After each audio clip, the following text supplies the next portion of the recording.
मानो तो मौज है, वरना समस्या तो हर रोज है। HIV का सच। HIV से डरने की बीमारी है चित्रसेन जी को, और ये 5 सालों से डर रहे हैं। अभी इनका डर दूर हो रहा है।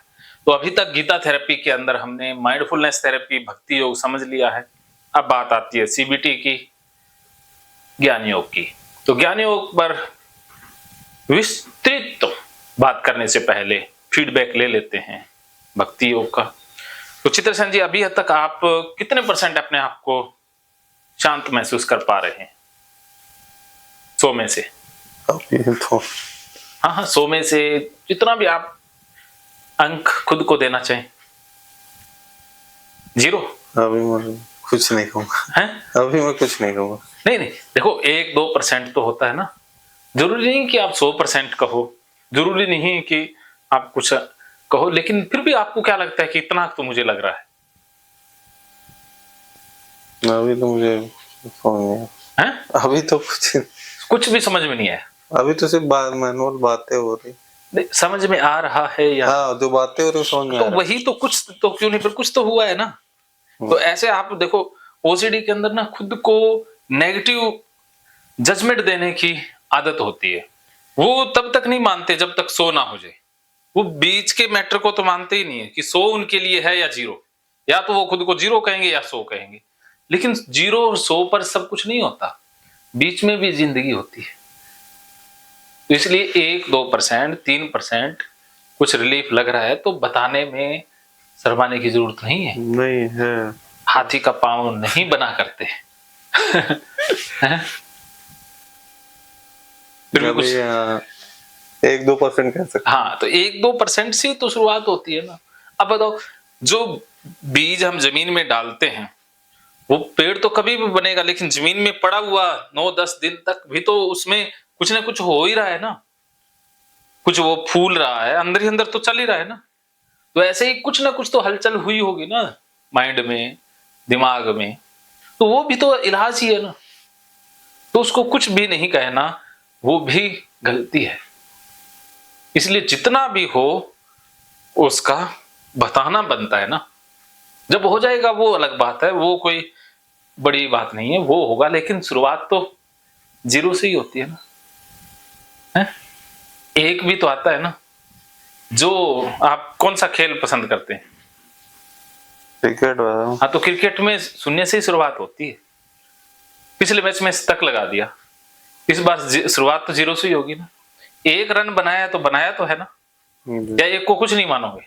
नहीं है, रन तो है ना। 1, 2 है, 3 है, ऐसे रन तो रन ही है ना। तो इसलिए 50 या तक लगा देना ही सब कुछ नहीं है। खेलना, आप खेल रहे हो, टिके हुए हो, सिचुएशन क्या है, सब कुछ देखा जाता है ना। तो इसीलिए एक ही धारणा में नहीं उलझना, जो कुछ हुआ उसमें फीडबैक देना होता है। समझ गए? आगे से आपने ये ध्यान रखना है। तो अभी हम 2% को मान के चल रहे हैं। 2 से 4, 4 से 8, 8 से 10। शुरुआत तो ऐसे ही होती है, एकदम 100 नहीं होता। एक एक करके रन बनाना होता है ना, या सीधा 100 पे पहुंच जाता है बल्लेबाज। तो इसी प्रकार एकदम से सेंचुरी नहीं लगानी, एकदम से सारा ठीक नहीं होना। 2% शुरुआत में बहुत जरूरी है। अगर यही 2% दिन में होता तो आप 50 दिन में ठीक हो गए होते ना। 5 सालों में कुछ हुआ ही नहीं ना। 5 सालों में तो 0 से आगे ही नहीं बढ़े, माइनस ही जा रहे थे। अब 2 तो हुआ है, सही दिशा में तो कदम बढ़ाया ना। कहते हैं ना, एक एक कदम से 1000 मील लंबी यात्रा भी तय हो जाती है। तो आपने तो 2 कदम उठा लिए हैं, 1 नहीं 2 हो गए हैं। क्या समझे? जी। हाँ, तो कोई भी प्रयास कमजोर नहीं है, कोई भी प्रयास कम नहीं है। एक एक प्रयास से ही बात बनती है। तो आप एक एक प्रयास को भी रिकॉग्नाइज करें, एक एक पॉइंट को भी अप्रिशिएट करें, फिर बात बनेगी। ज्ञान योग दूसरा पार्ट, जिसे हम CBT भी बोलते हैं। इसके अंदर क्या होता है? इसके अंदर भी कुछ आगे सब पार्ट हैं, जिसमें एक है साइको एजुकेशन।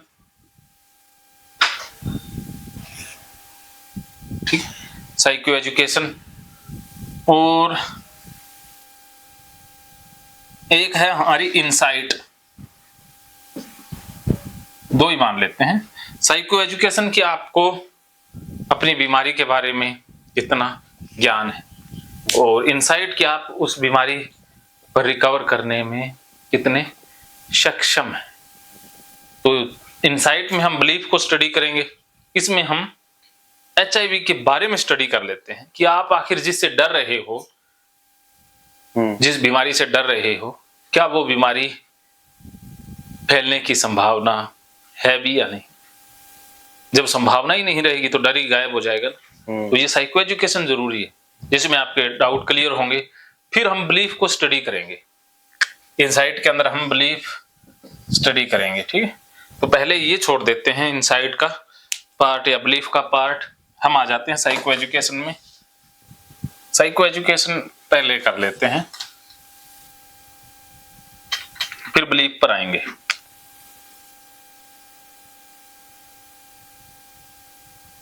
साइको एजुकेशन, जिसमें सबसे पहले हम बात कर रहे हैं health anxiety. Okay, health anxiety, बीमारी की चिंता। क्या समझे? कुछ लोग होते हैं जिनको बीमारी की चिंता पकड़ती है, किसी को गंदगी की चिंता पकड़ती है, किसी को नुकसान की चिंता पकड़ती है, किसी को फ्यूचर में असफल होने की चिंता पकड़ती है, किसी को बदनामी की चिंता पकड़ती है। तो बदनामी की चिंता और बीमारी की चिंता जब दोनों मिलती हैं तो एचआईवी वाला रोग होता है। जरूरी नहीं है कि बदनामी से जिनको डर लगता है उनको एचआईवी वाला आएगा, उनको गिल्ट भी आ सकता है, डिप्रेशन में भी जा सकते हैं। तो जो भी विचार या अवशेषण आपको पकड़ेगा, उससे कोई सा भी रोग जन्म ले सकता है।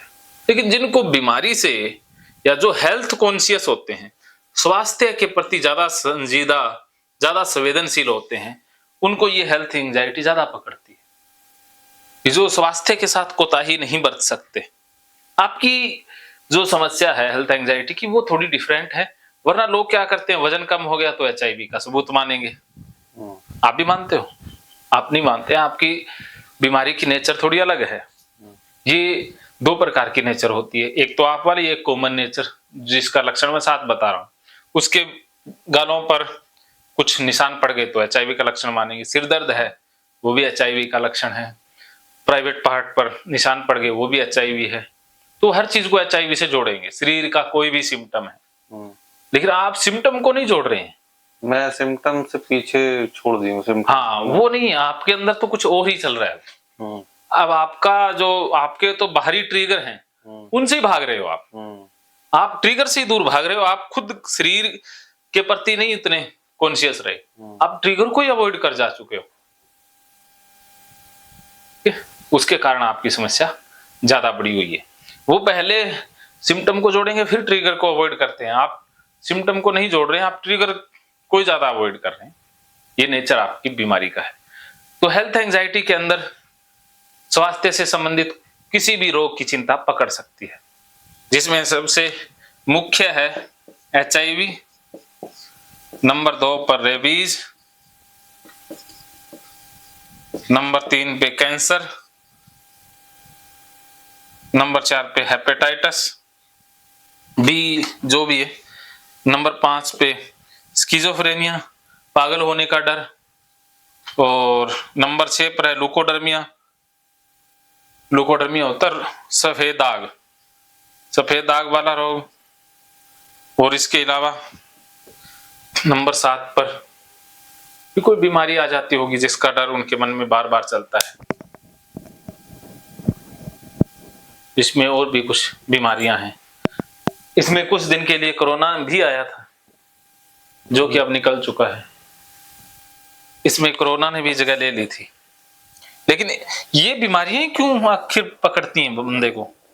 ज्यादातर लोग इसी में उलझते हैं, और इनके फैलने के जो माध्यम हैं उनसे वो भागते हैं। फिर जिनको रेबीज से डर लगता है वो कुत्तों से 100 कोस दूर रहेंगे, उनको कुत्ते का ही ट्रिगर पकड़ेगा, कुत्ते से संबंधित। जिनको एचआईवी से है उनको सेक्सुअल रिलेशनशिप, ब्लड से रिलेटेड, शार्प ऑब्जेक्ट से रिलेटेड, ये ट्रिगर पकड़ेंगे, ठीक है। और जिनको कैंसर है उनको भी लोगों को टच करने, खाना खाने से संबंधित ट्रिगर पकड़ जाएंगे। जो कैंसर रोग के कारण हो सकते हैं वही इसमें ट्रिगर बनते हैं। हेपेटाइटिस में, सफेद दाग में यही ट्रिगर बनते हैं जिससे रोग फैलने की मामूली सी कोई संभावना बताई जाती हो। समझ पा रहे हो? क्या समझे? हेल्थ एंजाइटी के मेन जो ज्यादातर इश्यूज हैं, हाँ ये बीमारियां हैं, हाँ। या ये मतलब एक्टिविटी किसी के साथ होती है तो तो अब देखो, हेल्थ एंजाइटी को इलनेस एंजाइटी डिसऑर्डर कहा जाने लगा है। इलनेस एंजाइटी डिसऑर्डर, एआईडी कहा जाता है। क्या बोलते हैं आप इसे? एआईडी। हाँ, एआईडी, इलनेस एंजाइटी डिसऑर्डर। ये ओसीडी का भाई या ओसीडी की बहन ही मान लो। ओसीडी में भी ये सेम लक्षण होते हैं, ये भी ओसीडी से जुड़ा हुआ है। और कई बार तो ये हेल्थ एंजाइटी ओसीडी के साथ इंटरकनेक्टेड भी हो जाता है। जैसे आपका है, ये ओसीडी के साथ मिला हुआ है। अब दोनों ही हैं, हेल्थ एंजाइटी भी है, ओसीडी भी है, क्योंकि ओसीडी के साथ ये मिक्सअप हो गया है। ये हाथ धोना, ये अवॉइड करना, कंपल्शन करना, ये ओसीडी में ही है, ठीक है। तो आपको इलनेस एंजाइटी प्लस ओसीडी दोनों ही है। तो अब दोनों का रोगों का इलाज भी एक साथ होगा, एक ही तरीका है, कोई डिफरेंट वे नहीं है। ओके, तो हम इन रोगों के बारे में बात नहीं करेंगे क्योंकि ये हमारी इलाज की प्रक्रिया का हिस्सा नहीं है। हमारी प्रक्रिया का हिस्सा एक ही है, एचआईवी। तो एचआईवी पर बात करने से पहले हम एक हाइपोकोंड्रियासिस और हेल्थ एंजाइटी दोनों में अंतर होता है वो जान लेते हैं। कईयों को बीमारी की चिंता रहती है, बहुत से लोग हैं बीमारी की चिंता होना ही ये रोग है, लेकिन कईयों को ये होता है कि फ्यूचर में बीमारी हो जाएगी। उनको पता है कि है नहीं, लेकिन फ्यूचर में हो जाएगी। तो ये इलनेस एंजाइटी या हेल्थ एंजाइटी का पार्ट है, जो कि आपको है। पता आपको है कि मुझे एचआईवी अभी नहीं है, टेस्ट नॉर्मल आया है, रिपोर्टें सारी नॉर्मल है, लेकिन फ्यूचर में हो जाएगी, ये डर पकड़ा रहता है कि हो सकता है। तो आप तो ज्यादा टेस्टिंग के पीछे नहीं भागते हो। शुरू में कराए थे। हाँ, अब नहीं करवा रहे लोग, तो हजारों हजारों टेस्ट करवा लेते हैं। आप विंडो पीरियड, एचआईवी के नेचर के बारे में नहीं जानते क्योंकि वो आप छोड़ चुके हो, लेकिन लोग तो उसी के पीछे भाग रहे हैं। इसीलिए आपका नेचर थोड़ा अलग है, ठीक है। तो जिनको पता है कि एचआईवी उनके अंदर है नहीं, फिर भी उनको लगता है कि फ्यूचर में हो जाएगा, तो ये है इलनेस एंजाइटी डिसऑर्डर। और कुछ लोगों को ये पता है कि उनके अंदर बीमारी है लेकिन पकड़ में नहीं आ रही है। कुछ लोग ऐसे भी हैं जिनको ये लगता है कि उनके शरीर में बीमारी तो पक्का कोई है, लेकिन पकड़ी नहीं जा रही है। वो है हाइपोकोंड्रियासिस या रोग भ्रम। जिसको ये लग जाए कि एचआईवी तो है लेकिन टेस्ट में नहीं आ रही है, उनको लेकिन टेस्ट में नहीं आ रही है, तो वो हाइपोकोंड्रियासिस है। जो बहुत कम केसेस होते हैं, ज्यादातर हेल्थ एंजाइटी के ही केसेस होते हैं, जिनको पता है नहीं, लेकिन फिर भी लगता है कि हो जाएगी, बाद में निकल आए तो, 90 दिन बाद हो जाए तो, कहीं वो वायरस एक्टिव हो जाए तो बार बार वो डॉक्टर से रीइंश्योर करते रहते हैं या टेस्ट करवाते रहते हैं। तो ओसीडी के अंदर या इस हेल्थ एंजाइटी में एक रीइंश्योरेंस बहुत ज्यादा रहता है। इसमें डॉक्टर की वैलिडेशन, यूट्यूब से रीइंश्योर करना रहता है कि उनको नहीं है, उनको बार बार यही रीइंश्योर करना होता है कि नहीं है, हो ही नहीं सकता। वो संभावित कारणों को। अच्छा, ये इसका एक्चुअल क्या विंडो पीरियड होता है सर? मैं सारा बताऊंगा, विंडो, जिसके पास जाओ जितनी तरीके की बातें हैं। हाँ यही तो है ना, विंडो पीरियड के बारे में पूरा बता दो सारा। लेकिन वो आपकी बीमारी को ठीक नहीं करेगा, वो डाउट को कम कर देगा, लेकिन एक्चुअल में जो बीमारी है वो तो इलनेस एंजाइटी है। तो एक डाउट क्लियर होगा, दूसरा पकड़ लेगा, तीसरा पकड़ लेगा। अब मान लो कोई लॉजिक देगा, लोग यही गलती करते हैं कि आप एचआईवी के बारे में जान लोगे सारा, लेकिन जितना जानते जाओगे उसी में से ही डाउट पकड़ते जाएंगे। जितना जानोगे उतना ही फंसते जाओगे। एक डाउट मान लो क्लियर हो भी जाएगा तो दूसरा पकड़ लेगा, नया पैदा हो जाएगा। एक से पीछा छुड़ाओगे दूसरा पकड़ लेगा। अब मान लो किसी ने तेरे से ये निकल भी गया तो ये हो जाएगा, ये हो जाएगा, फिर ये आ जाएगा। ये क्योंकि ये असली तो ये बीमारी है ना, ये तो इसके आगे पार्ट है। तो एक पार्ट गायब होगा दूसरा आ जाएगा, दूसरा गायब होगा पहला आ जाएगा। जब तक हेल्थ एंजाइटी ठीक नहीं होगी तब तक तो ये डाउट ठीक होने वाले नहीं। तो इसीलिए डाउट हल करना इलाज नहीं है, उसकी जड़ खत्म करना, कि डाउट के नेचर को ही खत्म कर दो कि आपके मन में डाउट आया ही क्यों। ये असली समस्या है। ये आपके अंदर सवाल ही क्यों आ रहा है कि मुझे एचआईवी हो जाएगा, या हवा से हो सकता है, पानी से हो सकता है, लार से हो सकता है। आखिर ये सवाल ही आपके अंदर क्यों आता है? ये विचार क्यों आया? सोचा कभी? ये विचार समस्या नहीं है, ये विचार क्यों आया ये समस्या है। क्या है एक्चुअल समस्या? विचार क्यों आया? क्यों आया जवाब देना चाहोगे? इसलिए हुआ तभी तो आया सर। क्या हुआ? जैसे ब्लड लग गया। ब्लड लगने से नहीं आया विचार, वो तो ट्रिगर हुआ, वो तो ट्रिगर है, उससे तो वो एक्टिव हुआ है। हाँ तो एक्टिव हुआ तो फिर और जानने की कोशिश की। हाँ वो उससे और फंसोगे। वो इसलिए आया क्योंकि आपके अंदर हेल्थ एंजाइटी रोग है। अगर आपको हेल्थ एंजाइटी नहीं होती तो ये विचार आता ही नहीं, या आता तो फंसता नहीं। समझ गए? बाकी लोगों में और आप में यही अंतर है।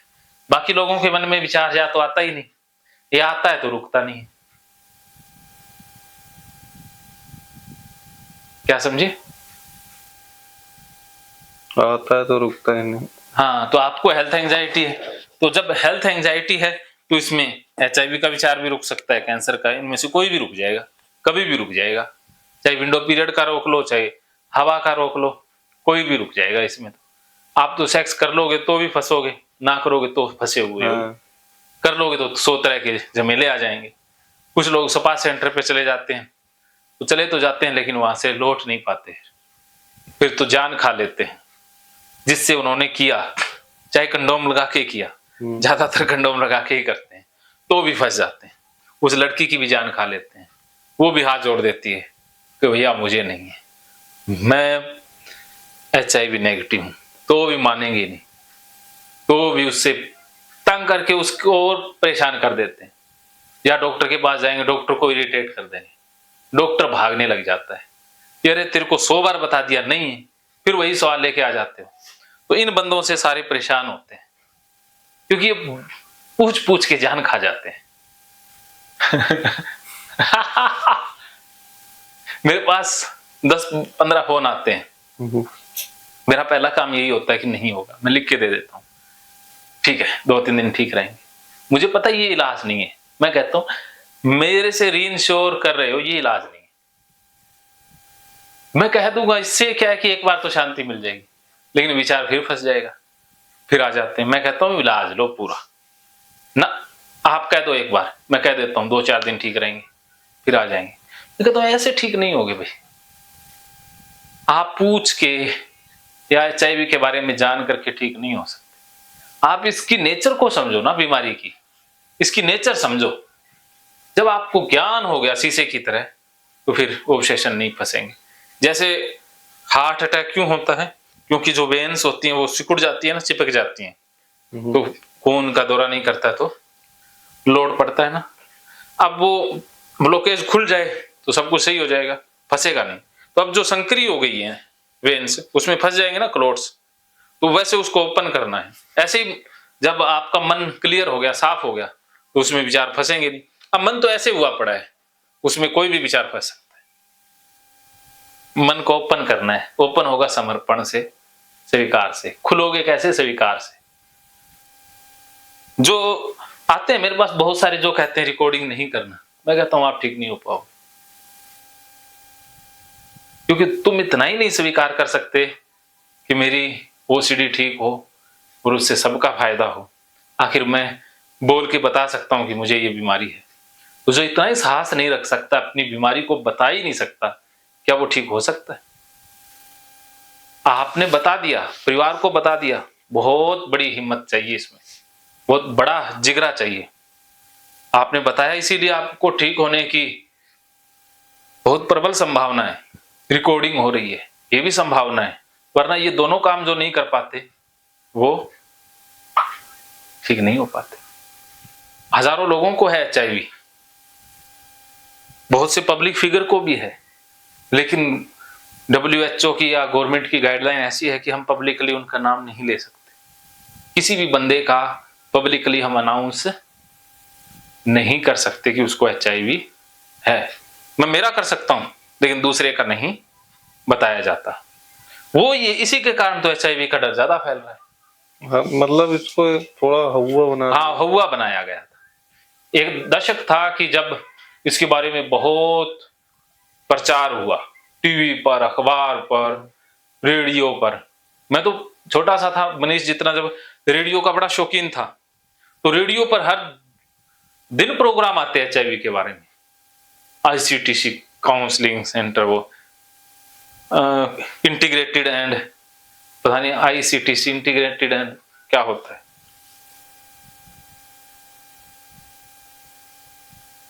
सारा याद हो गया था। वहां से मेरे मन में बहुत डाटा है HIV का।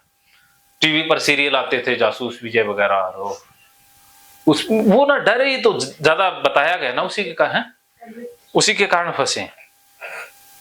तो प्रचार HIV के बारे में ज्यादा प्रचार होना इसे इलनेस एंजाइटी डिसऑर्डर की श्रेणी में ले आया।